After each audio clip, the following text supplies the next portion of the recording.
My recommendation for people getting into the field is actually now with things like YouTube, MOOCs like Coursera and whatnot, you can actually, for very relatively low cost, if not free, get access to some quite high quality content around battery chemistry, battery control, and so on to kind of see if that's the sort of interest that you have.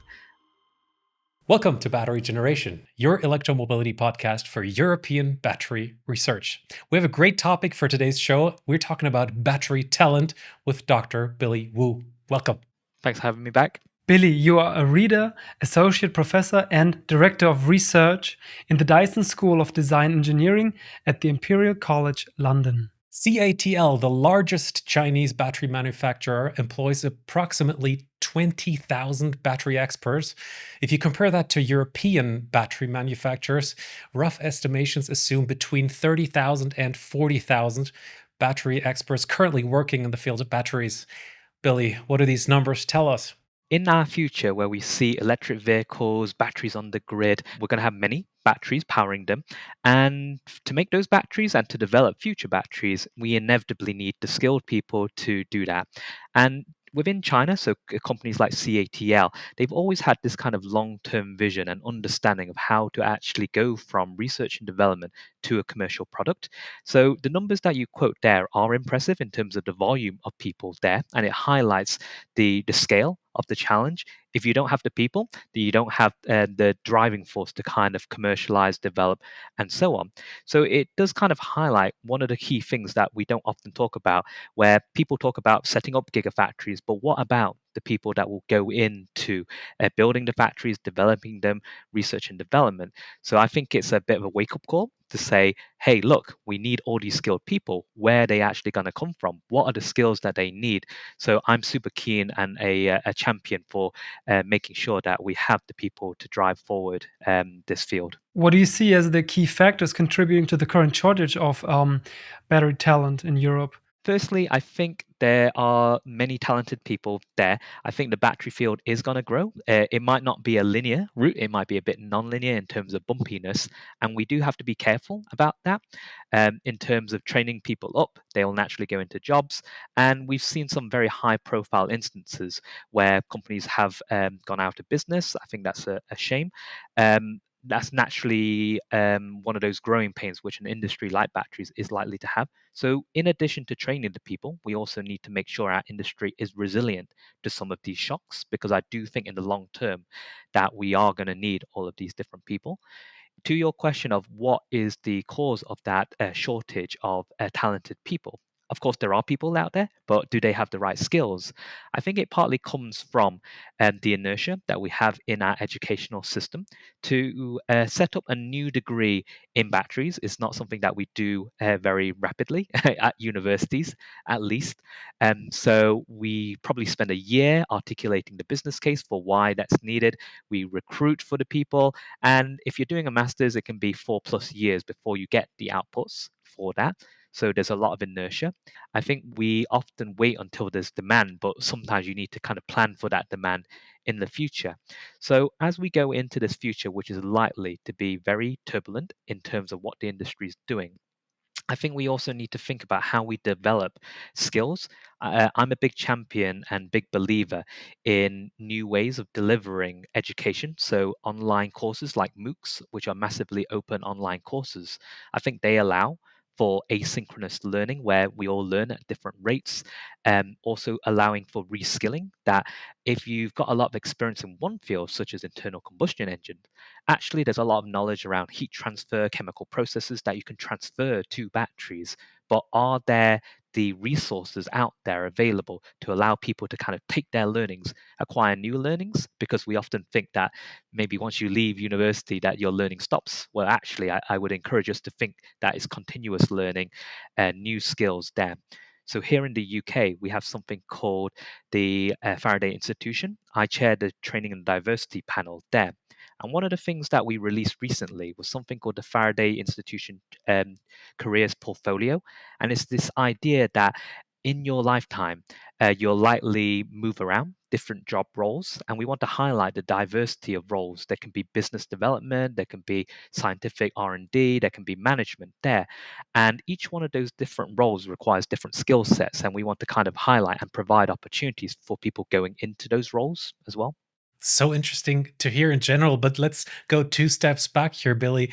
Battery science, of course, is a very interdisciplinary field in general. In this podcast, we talk to chemists, we talk to people that develop models, for example, to engineers.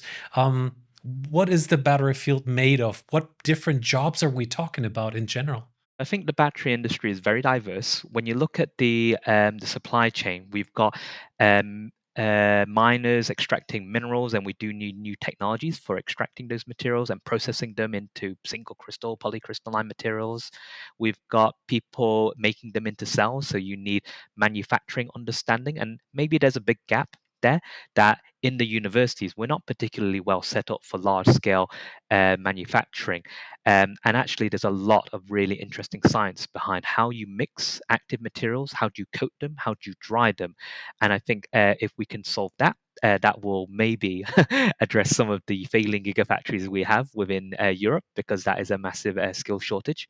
I do think we can learn from other fields where actually some of these problems around drying electrodes has probably been investigated in other fields, such as the paint industry. A battery is not too dissimilar to a paint in terms of having solvents, binders, and so on. So we should acknowledge those transferable skills a bit more.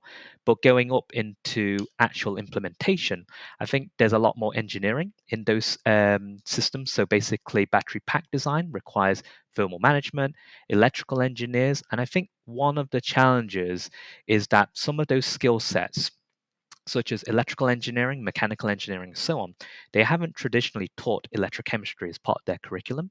Certainly in the material science and chemistry fields, electrochemistry is taught a lot more, and that's why within the more R&D level where we're synthesizing new things, I wouldn't say we don't have a shortage of talent there, but it's less of a problem than in some of the engineering orientated ones from my perspective, where I think we do see a real shortage there. And that's partly because it's not ingrained in some of the undergraduate or master's levels programs that we have producing the volumes of engineers and scientists right now. Let's go back to you mentioning the automotive industry. You are someone who is into thermal management for battery systems. Of course, Germany is a country of engineers, and there's lots of engineers that work in thermal management of combustion engines. Why don't we just transfer all these people to battery science? How hard is that? Certainly, we would welcome those people coming into the field, and certainly we have many of those people there. I think the challenge is that batteries, as you've alluded to, is very interdisciplinary. Not only do we need to dissipate the heat when we're fast charging our battery, but we also need to look at and understand how that heat's distributed, what impact does that have on the electrochemical performance. So we need the engineers to base and scientists to be able to speak to each other. We've seen in the modeling industry that we often have different length scales of people doing ab initio, atomistic modeling, continuum modelers, and different types of modelers. And even within that field, we speak different languages. And now we're starting to blend different fields together, such as electrical engineers, which do more control orientated problems. So there does need to be a soft skill around how do you take your fundamental challenges and abstract that into a common language. And that's where the way we teach battery science and engineering maybe has to change a little bit. Traditionally, you might have had ways of teaching which are what we call didactic, i.e., you come to a lecture and I speak to you, and that's fine. But because battery science is so interdisciplinary, you might need more problem based or challenge based problems where you bring together people from different disciplines. And instead of just saying, you've got a tutorial sheet, solve this problem, solve for X, you actually give them a real world problem. Actually, team working skills is a very tangible thing, which maybe we don't acknowledge enough.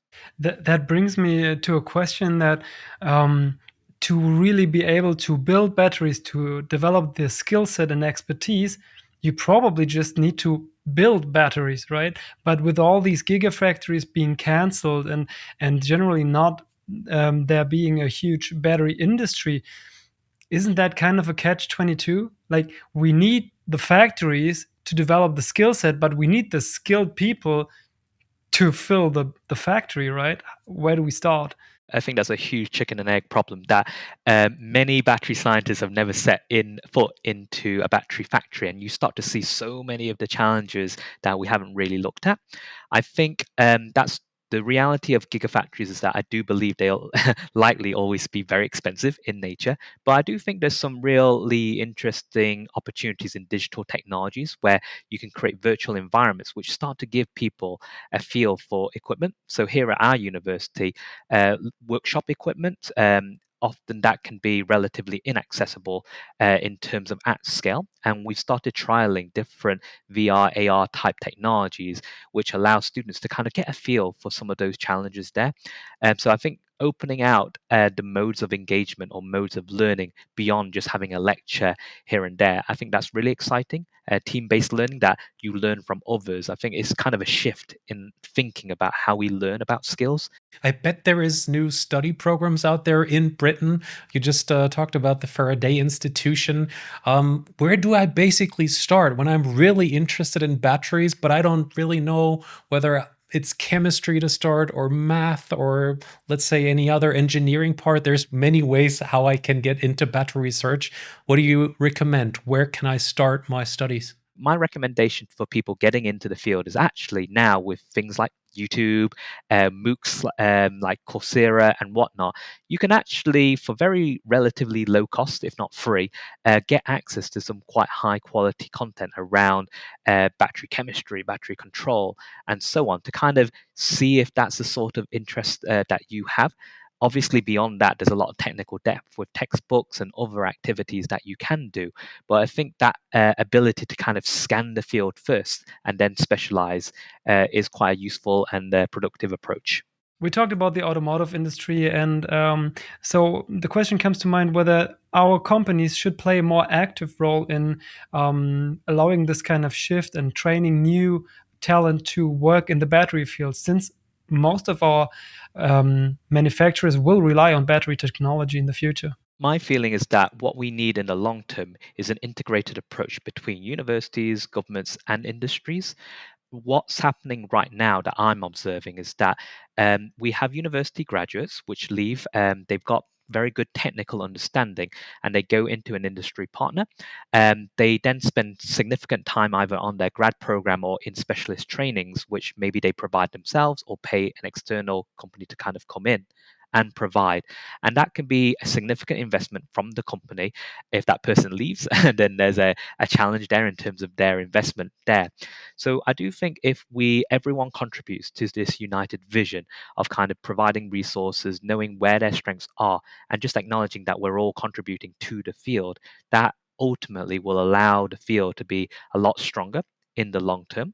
That's what we're trying to achieve with a combination of foundational teaching at undergraduate level. So there might be things that are common, such as I think programming skills are becoming more and more relevant in all industries, not just computer sciences, but also chemistry and so on.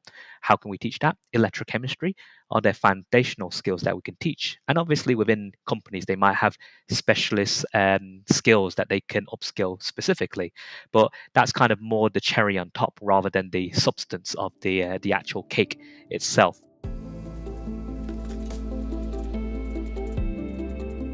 One key aspect of the training of battery scientists or battery engineers might actually be, we have covered this in this podcast, that European, in your case British, in our case German engineers would visit a Chinese battery company or manufacturer that actually produces in Germany, in Europe, or even in China for a while, and then brings in this know-how to our home companies. Is that an approach that might work? Hopefully in the future, internationally, we're more collaborative. I think right now is a very turbulent time, but certainly there's a lot of benefit from learning from each other, and we highly encourage that. Certainly, the hub of knowledge around battery manufacturing is certainly in China right now, and many Chinese companies are setting up factories in Europe and beyond. So there is that opportunity for knowledge sharing. I think as well, going back to my point around in the future, I'm sure there will be more black swan events where unexpected things occur, and we need to make sure that we're resilient to that. So how do we ensure that the knowledge we acquire in people is sufficiently retained in the company as well? I think that's an important consideration, especially for smaller companies which maybe don't have, the tens of thousands of people that CATL naturally do. So that's a call to the industry to kind of think about how we retain knowledge, how does that kind of move around, and how do we upskill people? We just learned from you a lot of new ideas of how learning can happen. It can be VR, it can be YouTube, it can be MOOCs, it can be learning on the job, maybe even working in another factory. Now, there's one big player also entering the game, also changing up the game for everyone in this century, which is AI, right? Where do you see the role of AI and digitalization changing the field? Do we see faster research? Do we see faster production? And can we maybe even at some point compensate for the lack of personnel, the lack of talent? Excellent question. And I think it's probably one of those crossroads which doesn't come along often in terms of AI being a technology which can transform everything. Within education, I think universities are still kind of grappling with how to handle AI. I think we've gone through a phase where there was this kind of resistance to AI, where traditionally we do things like you write a report and we mark it. And right now, ChatGPT and other large language models are very good at producing that. So it poses the question of what are we actually trying to assess in our students? And I think we need to be leading with, if everyone in the future had these AI tools, what more can we achieve? Because historically, what we've always been bad at in terms of educational institutions is feedback to people, because it's limited by my time or the teacher's time. And the reality is AI really changes that problem, that it's no longer a bottleneck. So if someone has a question, they can get an instant response. So to that earlier point around reskilling people or transferring skills, I think it can be transformative, and we should embrace that. We shouldn't say, oh, people are trying to cheat the system. Actually, we should be thinking about what could an augmented human actually achieve. So someone who has AI and just, imagining a future like that. So I personally think it's really exciting. I think we need to change the way we work right now. There are obviously challenges in terms of how we use these tools, in terms of you've got to be careful that if you put some information into some of these large language models, that information can be used. And then there are new challenges around confidentiality and so on. But certainly we shouldn't shy away from this, because I do think AI is only going to increase in use. We know a lot of examples how AI can help researchers in speeding up their research discovery in terms of battery materials, for example. But do you have some other examples within the battery field how we can cope with a shortage of battery talent through AI? I think we should think about what people are good at and what people are bad at, and also how the battery industry works. So, to give you an example, a PhD student who is becoming a future leader in batteries, I think their main value is their intellectual curiosity, their ability to explore. But when you see how a PhD student might spend their time, they might spend many hours in a glove box making a few coin cells, and many of those coin cells might not even work, and there's huge variability in that. AI is actually a huge field. So we've got large language models, and we've just talked about the ability of that to help us program, explore the space, and so on. I think when you start to give AI the ability to actuate or do things, that can be really powerful. So here at Imperial, we've just set up a new robot that basically makes coin cells, and you can start to, instead of making 10 cells a day, you can make 1,000 cells a day. So you can start to explore the chemical space a lot more rapidly, and you can start to iterate automatically. So you make a cell, you test it, you see if it matches up with simulations, because the challenge with simulations is that all models are wrong to a certain degree, but some models are useful. So we need to be able to test some of the outcomes and then feed that back in. And I think that can be a very powerful conceptual framework to accelerating the way we do research. So often people might make a singular battery and have no statistical significance. So I think statistical significance is something we need to talk more about in batteries. And now, with the advent of robotics with AI, I think that's very powerful. And that's one way we can do it. Beyond that, I think it can really enhance the techniques that we've got. So, some of my colleagues here at Imperial, they're working at existing techniques such as a microscopy and whatnot. Can we use AI to basically achieve super resolution of these techniques? And that can be really powerful alongside other approaches like large scale simulations. So, if you're simulating an entire vehicle, those simulations traditionally take a long time. And right now, we can use approaches such as surrogate models, where we use the AI to learn some of the governing equations, and we can simulate essentially the same thing, but at a fraction of the time. And that can be quite transformative in terms of the speed at which we can iterate. You just mentioned the word super resolution. Can you just explain what you mean by that in the context of batteries? This is some work from a colleague of mine, Sam Cooper, where as we design batteries, we want to characterize them by understanding the structure of the material, the porosity, and other physical and chemical properties.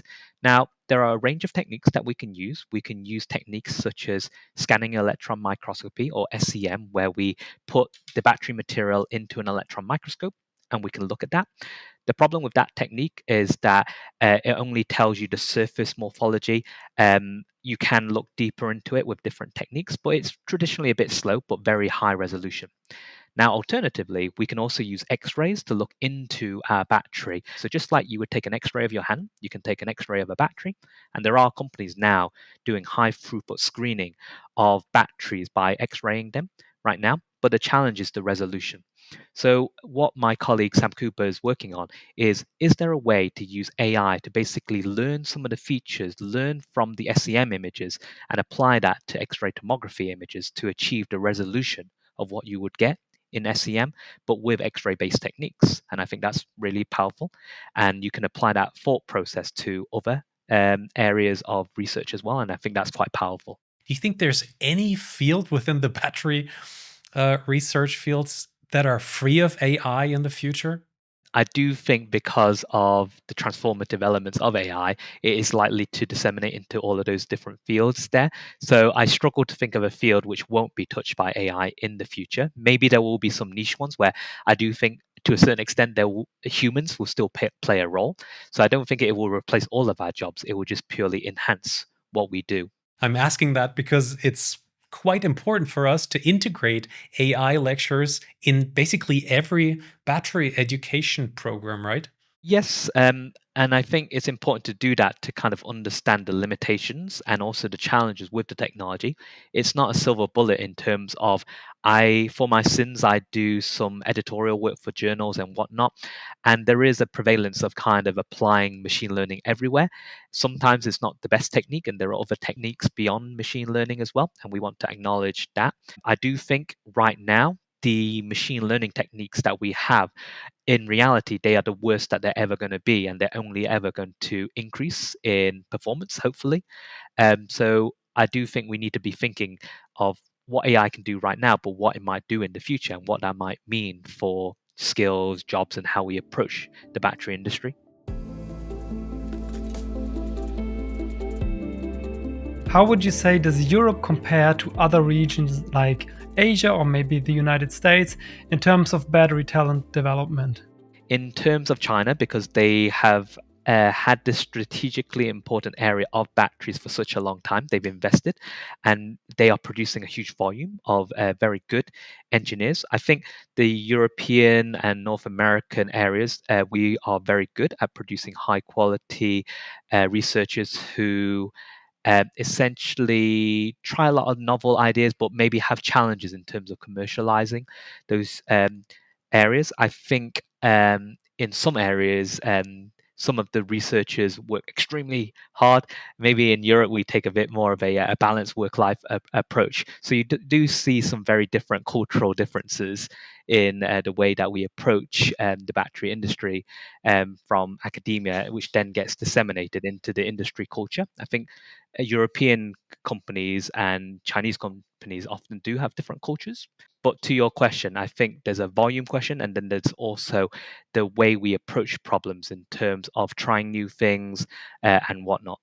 What do you think compared to the United States? How are they doing lately in attracting battery talents from Asia, probably from the big companies such as CATL or BYD? Are the Americans doing a better job than the Europeans in attracting these talents? I think talent gets attracted to interesting problems. And I think with companies like Tesla, they've set very ambitious stretch goals. And I think for a long time, people have been attracted to those problems. And I do think really smart people will seek out big challenges. What SpaceX is doing is really, really impressive. And naturally, they attract the best people. Obviously, beyond that, there are other factors which influence where talent goes in terms of salaries, in terms of the geopolitics of what's going on there.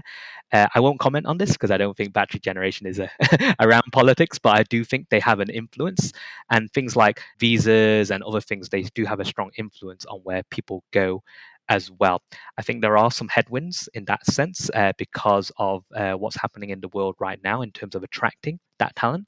So, Billy, you have talked a lot about resilience, how to build up battery companies in Europe with a battery talent that we have here. Let's talk about this startup, Acure. What's so fascinating about this small startup from Germany is that they sit here in Germany, but basically sell their businesses worldwide and are basically, well, a niche business, but still it's applicable for everyone out there, right? What Acure doing is very interesting. So battery intelligence, that as we deploy more and more of these batteries into the real world, we care about the lifetime, the safety, and so on. And the reality is how these batteries degrade and how safe they are depend on how you use them. If you have a battery close to a fire, it's likely to be very dangerous. So we need to be able to monitor these things, and that is something that is general to all battery chemistries, not specific. So you're not just placing all your bets on one chemistry or one specific application. So I think it is good to have that resilience that you can adapt to different industries. So marine, automotive, aviation, they all share this kind of challenge of how do we control our batteries. And I do think it's niche in one sense that you aren't trying to solve all the problems, but you're trying to be the best in terms of diagnosing the battery. And niche isn't always bad. I think actually it allows you to be a specialist in an area, produce a good business case which is profitable, and then once you've got that, disseminate it around the world, and then build from strength to strength, rather than trying to go for this very difficult big problem all at once. So I think it's great to see. It just highlights again that to be successful, not only do you need good ideas, you need the business case behind it to get in the revenue to pay your employees so that they can afford rent and food and everything. Exactly. And the resilience part, I thought the key element of founding a company over here is also that you kind of building the battery industry structure. You know, a company would then attract another one. And that's how we actually can build up an entire battery industry at some point. Exactly. And I think there's a real risk that at the beginning, if you don't have that ecosystem, it can kind of stutter. I think with the example you spoke about earlier, Northvolt, one of the real shames, I think they built fantastic teams there and they had some very talented people. And inevitably, some of those might be leaving the battery industry. And I think that's a real shame there just because they need jobs to kind of pay for things. And there aren't that many battery gigafactories out there. Maybe they will find employment in the battery industry, but certainly I suspect some will leave the industry. Thank you very much for your time and expertise. That was Dr. Billy Wu. You are Associate Professor and Director of Research in the Dyson School of Design Engineering at the Imperial College London. Dear listeners, if you're interested in now studying battery research, down below, beneath this podcast, we have placed some links if you're interested. Take care. See you next time. Bye-bye.